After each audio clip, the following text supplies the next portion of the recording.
왕이 되기를 원하노라. 이게 무슨 말일까요?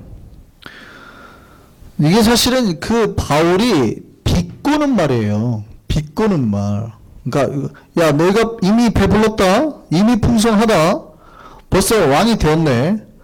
너희가 진짜 왕 되었으면 좋겠다. 이런 말이에요. 너희가 벌써 구원 받았어? 하나님 은혜로 풍성해? 너희가 진짜 그랬으면 좋겠다 야. 이런 말이에요. 이 말이 그런 표현이에요. 그러니까 그들이 지금은 구원을 받았다고요, 안 받았다고요? 안 받았다는 얘기예요. 그러니까 여기서 구원이라는 말은 궁극적인 구원을 말하는 거예요. 이 궁극적인 구원이 우리 끝없이 현재 일어나기를 바라는 기도를 하고 주님의 임재를 사모하니까 우리에게 일어날 수 있습니다. 일어날 수 있는데 바울이 말하는 이들이 천국에 이르렀다는 건 아니라고요. 그게 아니에요. 그러니까 이들이 이미 방언 가운데 천국에 이르렀다고 하니까 이들이 생각하는 게 뭐예요? 영혼의 구원이란 말이죠. 그러니까 육체에 뭐를 하냐면 무한한 자유를 허락해요. 이들이 첫 번째 그래서 교회에 뭐를 만드냐면 당을 만들기 시작합니다. 당. 그래서 당이 생기는 거예요. 분파가. 그래서 교회가 갈라지고 싸우기 시작하는 거예요. 이 첫 번째 당이 뭐냐면 열광주의자들. 그래서 고린도 교회는 열광주의자가 많았어요. 고린도 교회 아마 다수였거나 아주 힘 있는 사람이었습니다. 주로 성령 체험을 많이 했고요. 하나님 나라에 도달했다고 생각하는 거예요. 근데 실제는 우리는 하나님 나라를 도달했습니까? 아니면 하나님 나라를 기다리고 있는 겁니까? 그렇죠. 우리는 비록 날마다 천국을 체험하지만 임시적인 천국이에요. 궁극적인 천국이 아니죠. 왜냐하면 그렇다면 재림을 기다릴 필요가 없잖아요. 우리는 재림을 고대하는 사람이니까. 아직 하나님 나라를 기다리고 있는 사람이거든요. 그러니까 우리가 죄의 권세 아래 사느냐 하나님 뜻 신앙을 놓고 날마다 기도 가운데 결단해야 되는데 자기네가 이미 하나님 나라에 도착했다고 생각하니까 그런 필요가 없어요. 이게 고린도 교인뿐만이 아니라 오늘날에도 많은 교회, 대부분의 교회가 이런 생각을 가지고 있습니다. 이게 은혜주의거든요. 그러니까 예수를 믿고 질문하죠. 당신 구원 받았습니까? 안 받았습니까?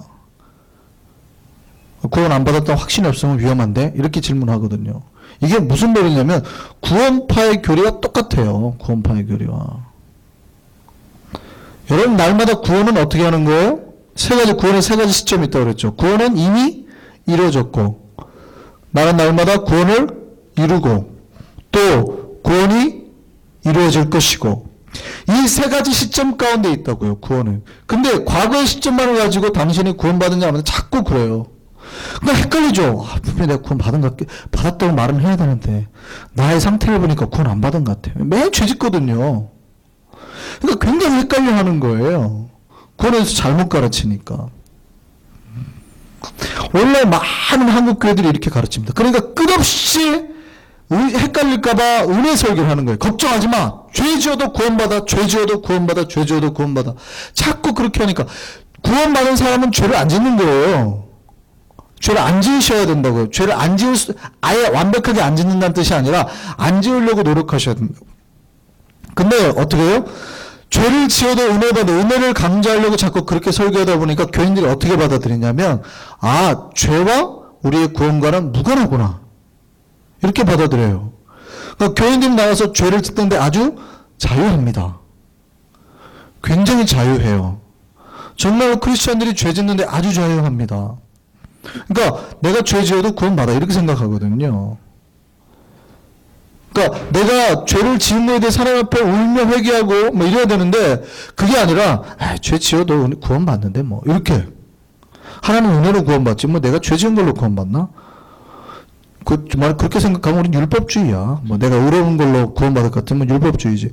자기가 의로운 걸로 구원받나 생각하는 사람은 율법주의예요. 근데 지금 그런 얘기가 아니거든요.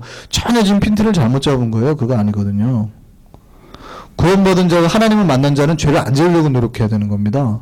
막 아파해야 되고 죄 지을 때마다. 근데 한국 은혜주의가 팽배하니까 뭐냐면 죄 짓는 거에 대해서 아주 관대해요. 크리스천들이 거짓말 잘하고요. 도둑질 잘하고요. 그러고도 괜찮대요. 자기 구원 받을 거라 생각해요. 왜냐하면 은혜로 구원 받으니까. 하나님은 그래도 나를 사랑하시니까. 천만에요. 바울이 뭐라고 해요? 어디 순종할 거냐 그러잖아요. 자, 죄에 순종하면 뭐예요? 사망이 되니까요. 그럼 뭐 하나님을 위해 말씀에 순종하면 그게 영생이에요. 그러니까 여러분 몸부림치셔야 되는 거거든요. 뇌물 안 받으려고 몸부림쳐야 되고 내가 그래도 잘 산다는 게 세상 속에 보여줘야 되거든요. 괜찮아. 그거 좀 줘봐.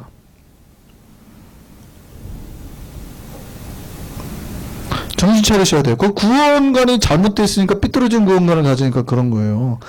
대부분의 교회가 이럽니다. 그래서 박영선 목사님 서울 남포교회 제가 지난번 하나님의 여심 조린 박영선 목사님 뭐라고 하냐면 한국교회가 구원파의 구원론에 빠져 있다. 도대체 교리적인 구분을 못해. 이게 차이점을 못 찾겠다 이랬거든요. 그 구원관이 완전 대부분의 교회들이 교인들이 꽝이란 얘기예요. 그러니까 막 내가 기도하고 몸부림치고 하는 거는 다 어디 뭐 수도사들이나 아니면은 율법사들이 하는 줄 알아요. 아니 여러분이 그렇게 하셔야 되는 거예요. 근데 다 너무 뭐 담대해요. 그러니까 10년쯤 되면 막 벌벌벌 떠셔야 되거든요. 죄 지을까봐. 예수 믿는 지 10년쯤 되면 죄에 되게 민감해야 돼요. 근데 굉장히 갈수록 담대해져요. 예수 믿으면 계속 담대해져요. 은혜의 설교만 계속 들어가지고 항상 담대해요. 내가 좀 사기 좀 치고 교회 돈 좀 떼먹고 뭐 하나님 앞에 뭐 이것 좀 하고 새 가족들은 떼먹어도 괜찮아요. 모르니까. 근데 교회 다닌 지 5년 10년 되신 분들이 하나님 돈 떼먹는 거 우습게 하고 말이죠. 뭐 아주 웃겨요 보면. 근데 자기가 구원받을 거라고 생각하거든요. 제가 보기에는 그 구원을 하나님의 소관이니까 제가 함부로 판단하면 안 됩니다만 그럼 큰일 나죠. 근데 걱정돼요. 저분이 저렇게 담대하게 자기가 구원받을 거라고 생각하고 있으니 걱정일세. 왜냐면 장로가 나라 돈을 막 받아요. 그러니까 자기가 운영하는 어디 그런 단체에다가 거짓말로 해갖고 나라 돈을 막 받고 그걸 갖다가 그럼 그래서 써야 되잖아요. 자기가 유용해요. 자기 처적으로나 막 이렇게 다 유용해요. 근데 그걸 다 알거든요. 근데 괜찮아요. 당당하게 교회에 들어와요. 당당하게. 그걸 어떻게 받아들여야 되는 거예요? 죄를 지을 수 있죠. 누구나 죄를 지을 수. 그럼 회개해야죠. 하나님 앞에 아파하고. 근데 그런 거에 대해서 화인 맞은 거예요. 아주 괜찮다고 생각하는 거예요. 아주. 그게 왜 그래요? 이런 구원관을. 자기가 이 땅에 사는 동안에 이미 구원받았다고 생각하니까. 근데 바울이 뭐라 그래요? 너희가 진짜 그랬으면 좋겠다. 이렇게 말하나요? 너희가 진짜. 그러니까 이런 사람들이 주장하는 게 뭐예요? 고린도교 우리가 서로 보면 이 사람들 주로 주장했던 게 뭐예요? 우상의 재물 먹어도 된다 안 된다? 이 사람들 말하는 게 뭐예요? 우상의 재물 먹어도 된다 안 된다? 된다. 우상의 재물은 아무것도 아니다. 우상의 재물. 그래서 고린도에 보면 뒤에 우상의 재물에 대한 것이 이제 논쟁이 나오잖아요. 그럼 우상은 재물은 아무것도 아니다. 이제 우리 한국 사람들은 제사상의 문제가 가장 좀 큰 논제점이죠. 뉴욕에 계신 분들은 덜하지만 한국 계신 분들은 명절만 되면 제사 때문에 힘들어하시는 분들 많거든요. 그게 뭐 큰 간증거리가 되기도 하는데. 그러니까 제사상 차린 음식을 먹어야 되냐, 말아야 되냐, 뭐 이런 걸로 굉장히 갈등을 하세요. 저는 개인적으로 먹으라고 합니다.